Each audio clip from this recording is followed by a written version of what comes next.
খোঁজ নেই আয়াতুল্লাহ খামেনির। 7 দিন শোনা যাচ্ছে না কথা। কোথায় ইরানের সর্বোচ্চ নেতা? এই প্রশ্ন কিন্তু উঠতে শুরু করেছে। ইসরায়েল খামেনির হত্যা চেয়েছিল, নিরাপদে আছেন তিনি, এমনটাই বলছে ইরান। সারা শব্দ না মেলায় বাড়ছে জল্পনা। ইরানের সর্বোচ্চ ধর্মীয় নেতা, তার খোঁজ পাওয়া যাচ্ছে না এবং তিনি কোথায় রয়েছেন এই মুহূর্তে সেই নিয়ে কিন্তু জল্পনা তুঙ্গে। ইসরায়েল খামেনির হত্যা চেয়েছিল, তবে ইরানের তরফ থেকে দাবি করা হয়েছে তিনি নিরাপদে রয়েছেন, এমনটাই ইরানের তরফ থেকে দাবি করা হয়েছে। তবে তার কোনো রকমের খোঁজ না পাওয়ায় বাড়ছে জল্পনা। খোঁজ নেই আয়াতুল্লাহ খামেনির এবং তিনি এই মুহূর্তে কোথায় রয়েছে সেই নিয়ে কিন্তু জল্পনা শুরু হয়েছে। 7 দিন তার কথা শোনা যায়নি এবং তিনি এই মুহূর্তে কোথায় রয়েছেন ইরানের সর্বোচ্চ ধর্মীয় নেতা, সেই প্রশ্নই উঠতে শুরু করেছে। একদিকে ইসরায়েল খামেনির হত্যা চেয়েছিল, তবে ইরানের তরফ থেকে দাবি করা হয়েছে নিরাপদে আছেন খামেনি। খোঁজ নেই আয়াতুল্লাহ খামেনির, 7 দিন শোনা যাচ্ছে না কথা। কোথায় ইরানের সর্বোচ্চ নেতা? ইসরায়েল খামেনির হত্যা চেয়েছিল, নিরাপদে আছেন তিনি, এমনটাই দাবি করা হয়েছে ইরানের তরফ থেকে। সারা শব্দ না মেলায় বাড়ছে জল্পনা। তিনি এই মুহূর্তে কোথায় রয়েছেন সেই নিয়ে কিন্তু উঠছে প্রশ্ন, তবে ইরানের তরফ থেকে দাবি করা হয়েছে তিনি নিরাপদে আছেন। ইরানের সর্বোচ্চ ধর্মীয় নেতা, তিনি কোথায় রয়েছেন আয়াতুল্লাহ খামেনি সেই নিয়ে প্রশ্ন উঠতে শুরু করেছে। তবে ইরানের তরফ থেকে দাবি করা হয়েছে তিনি নিরাপদে রয়েছেন। এ বিষয়ে আরো বিস্তারিতভাবে আলোচনা করব। নিউজরুম থেকে সরাসরি রয়েছেন আমাদের পলিটিক্যাল এডিটর আশিস চট্টোপাধ্যায়। আশিস দা, কি জানা যাচ্ছে, কোথায় রয়েছেন এই মুহূর্তে আয়াতুল্লাহ খামেনি?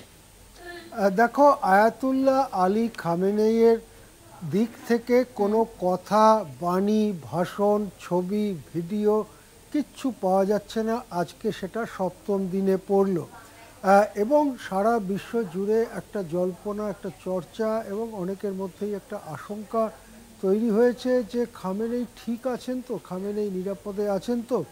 এটার কারণ হচ্ছে যে যেদিন প্রথম ইসরায়েল ইরানকে একতরফা আক্রমণ করে মিসাইল এবং ড্রোন, বিমান হানা ইত্যাদির মাধ্যমে, সেই প্রথম দিনেই ইসরায়েলের সেনাবাহিনীর এবং রেভলিউশনারি গার্ডের শীর্ষ কমান্ডাররা, শীর্ষ সেনাপতিরা নিহত হন, ইসরায়েলের হামলায় নিহত হন।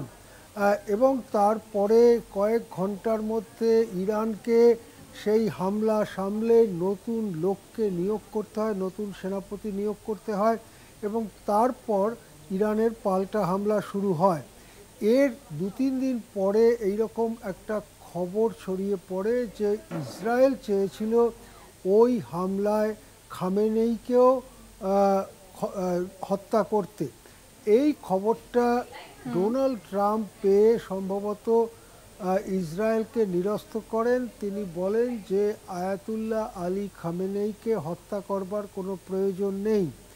এই ঘটনাটা ঘটবার পরে আমরা যখন তুঙ্গে উঠেছে ইরান ইসরায়েল সংঘর্ষ এবং ডোনাল্ড ট্রাম্প নিজে ভাবছেন যে তিনি তার দেশকে এই যুদ্ধে জড়াবেন কিনা, জড়ালে কতটা জড়াবেন, কি এক্সটেন্টে জড়াবেন।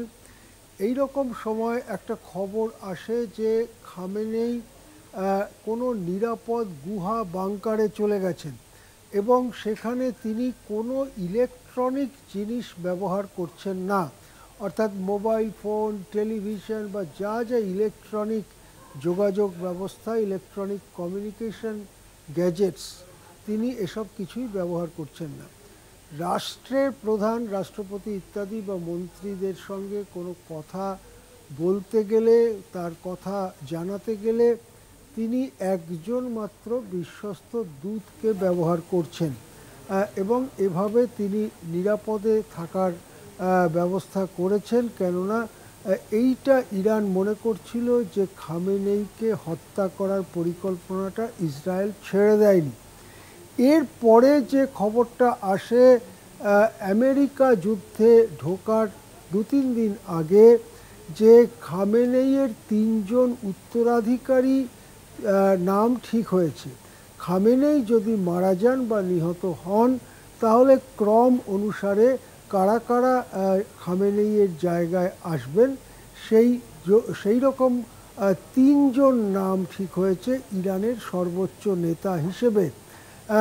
এই খবরটা, এই তিনজন ঠিক কারা সে ব্যাপারে কিছুটা ধোঁয়াশা রয়েছে, কিন্তু তিনজনের নাম ঠিক হয়েছে। এটা ইরান এর সূত্রেই এই খবর পাওয়া গিয়েছিল। এরপরে দেখা গেল আমেরিকার বিমান হানা হলো, তারপরে অপ্রত্যাশিতভাবে ডোনাল্ড ট্রাম্প সংঘর্ষ বিরতি ঘোষণা করে দিলেন। সংঘর্ষ বিরতি ঘোষণার পরেও একটু চলল মিসাইল পাল্টা মিসাইল, তারপরে অবশেষে সত্যিই সেটা থামলো। যুদ্ধক্ষেত্রে আপাতত একটা অস্বস্তিকর নীরবতা, এবং এক্ষুনি ইরানের কোনো নেতার ওপরে ইসরায়েলি মিসাইল বা অন্য কোনো হামলার সম্ভাবনা প্রায় অনেকটাই কমে গেছে। এই রকম একটা পরিস্থিতি কিন্তু খামেনেইয়ের দেখা নেই। এই জায়গায় দাঁড়িয়ে অনেকেই মনে করছেন যে সংঘর্ষ বিরতি হয়ে যাওয়ার পরে খামেনেইয়ের প্রকাশ্যে কোনো বার্তা দেওয়া উচিত ছিল। ইরানের আগামী দিনের পথ কী হবে সেই রূপরেখা সম্পর্কিত কোনো ভাষণ দেওয়া দরকার ছিল, একটা ভিডিও ভাষণ বা অডিও ভাষণ খামেনেইয়ের দিক থেকে আশা করছে ইরানের দেশবাসী। কিন্তু খামেনেইয়ের না আছে শব্দ, না আছে ছবি। এই পরিস্থিতিতে যে কথা ইরান বলছে যে তিনি নিরাপদ বাংকারে আছেন, সত্যিই কি নিরাপদ বাংকারে আছেন? তিনি কি আছেন নাকি তিনি নেই? এই বিরাট প্রশ্নের সামনে এখন ইরান এবং বিশ্ববাসীও। ধন্যবাদ জানাবো আশিস দা। নিউজরুম থেকে সরাসরি ছিলেন আমাদের পলিটিক্যাল এডিটর আশিস চট্টোপাধ্যায়। ইরানের সর্বোচ্চ নেতা আয়াতুল্লাহ খামেনি তিনি কোথায় রয়েছেন এই মুহূর্তে সেই নিয়ে কিন্তু জল্পনা শুরু হয়েছে।